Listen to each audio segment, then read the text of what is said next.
Graça e paz, irmãos. Continuando as nossas aulas de pneumatologia, estaremos estudando agora a lição de número 3, a obra do Espírito Santo.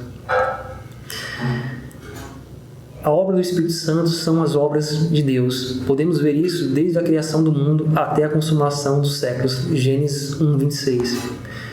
O Antigo Testamento enfatiza principalmente a atuação do Espírito de Deus Pai. Os evangelhos enfatizam a obra do Deus Filho. E a partir do Pentecostes, depois da morte e ressurreição de Cristo, fica evidente a ênfase na atuação do Espírito Santo de Deus, até os nossos dias atuais, porque os irmãos bem sabem que a história da igreja ainda está sendo construída. Então nós estamos ainda sob a influência do ministério do Espírito Santo de Deus. Embora sejam observados ênfases diferentes em tempos distintos, a triunidade ou trindade, como alguns gostam de chamar, sempre agiu em unidade. O Deus Pai, o Deus Filho e o Deus Espírito nunca foram independentes. É uma família, é uma comunhão de 3 pessoas que sempre trabalharam junto, desde o princípio da criação, desde o plano da criação do Estado de Israel, da nação de Israel, da igreja, até Cristo, a ressurreição de Cristo, sua obra redentora e os dias da igreja atual. Paulo, em sua carta a Timóteo, em 2 Timóteo 3,16, diz que toda a Escritura é inspirada por Deus. Ela é útil para o ensino, para a repreensão, para a correção e para a educação na justiça. Pedro também confirma essa verdade em 2 Pedro 20:21. Ao dizer, sabendo primeiramente isto, que nenhuma profecia da Escritura provém de particular interpretação, porque nunca jamais qualquer profecia foi dada por vontade humana. Entretanto, homens santos falaram da parte de Deus, movidos pelo Espírito Santo de Deus.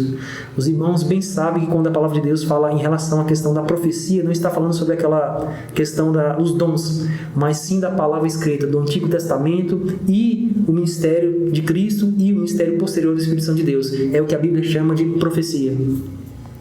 Somente o Espírito Santo pode iluminar as mentes obscurecidas pelo pecado e livrá-las da cegueira, resultados das obras de Satanás nesse mundo.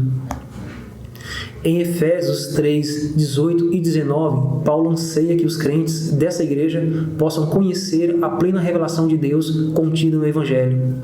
Ele diz, a fim de poderes compreender com todos os santos qual a largura, o comprimento, a altura e a profundidade, e conhecer o amor de Cristo, que excede todo entendimento, para que sejais tomados de toda a plenitude de Deus, ou seja, todo o conhecimento de Deus.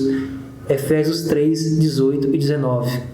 É claro que, como nós aprendemos na aula de Cristologia, irmãos, o conhecimento de Deus nos é revelado à maneira e à medida que o Senhor nos revela.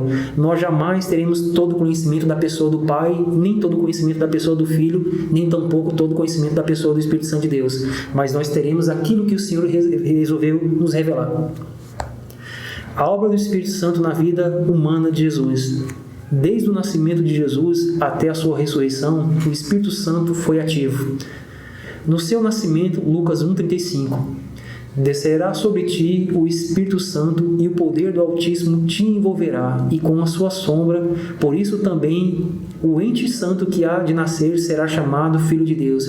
O Espírito Santo estava presente ali na ação do nascimento de Cristo, na concepção do Senhor. O Espírito Santo de Deus também estava presente na sua ressurreição. Em Romanos 8,11 diz assim a palavra de Deus, se em vós vive o Espírito daquele que ressuscitou Jesus, então aquele que ressuscitou Jesus Cristo também dará vida a vós. Ou seja, o Espírito Santo de Deus ele esteve envolvido, ele foi o elemento principal na ressurreição de Jesus. Os 4 evangelhos também relatam a obra do Espírito Santo em toda a vida e ministério de Jesus. Ele foi batizado pelo Espírito Santo, João 1, 32, 33. Ele foi guiado pelo Espírito Santo, Lucas 4, 1. Ele foi ungido pelo Espírito Santo, Lucas 4, 18. Ele foi revestido pelo Espírito Santo, Mateus 12, 27 ao 28. Ele foi oferecido em expiação pelos pecados dos homens através do Espírito Santo de Deus, Hebreus 9, 14. A obra do Espírito Santo na vida dos crentes, na vida da igreja. Somente pela intervenção sobrenatural do Espírito Santo, o crente pode ser regenerado e transformado em nova criatura. Foi isso que Jesus explicou ao líder religioso Nicodemos em João 3:5. O que Nicodemos não compreendeu, a moral social faz surgir moralistas. Os compromissos cívicos que as pessoas têm fazem surgir um bom cidadão, responsável e cumpridor dos seus deveres. A religião pode até formar um indivíduo filantropo, alguém que é capaz de fazer algum tipo de bondade. O amor pela família torna o ser humano menos egoísta, mas nenhuma dessas coisas pode fazer o ser humano nascer de novo. Os crentes verdadeiros possuem o Espírito Santo, ao qual Paulo chamou de penhor, em Efésios 1:13-14. Depois que ouvistes a palavra da verdade, o evangelho da vossa salvação, tendo nele também crido, fostes selados com o Espírito Santo da promessa, o qual é o penhor da nossa herança. Penhor é um instituto de direito civil, no qual alguém deixa algo como garantia de que irá votar para resgatar o que havia deixado. É como se você fosse fazer um empréstimo no banco, por exemplo. O banco, isso existia antigamente, principalmente nos bancos públicos, você ia fazer um empréstimo de um determinado valor e você não tinha um dinheiro para assegurar que o banco ia receber aquele valor. O que o banco pedia? Uma joia, algum objeto seu que tivesse valor que ficasse penhorado, que o banco retesse até que você voltasse e pagasse o valor devido, e então o banco devolvia o seu penhor. A palavra de Deus diz que o Espírito Santo de Deus, ele é o penhor, ou seja, ele é a garantia que Deus irá nos buscar, que nós pertencemos a Cristo. A figura do penhor também é utilizada por Jesus quando ele disse aos discípulos que iria para o Pai, mas não nos deixaria órfãos, deixaria com eles o Espírito Santo até que voltasse para eles. João 14:16-19. O Espírito Santo é a nossa consolação. João 14:16. O Espírito Santo é o nosso intercessor. Romanos 8:26. O Espírito Santo é aquele que nos santifica. 2 Tessalonicenses 2:13. O Espírito Santo nos dá alegria. Romanos 14:17. O Espírito Santo nos conduz à imagem de Cristo. 2 Coríntios 3:18.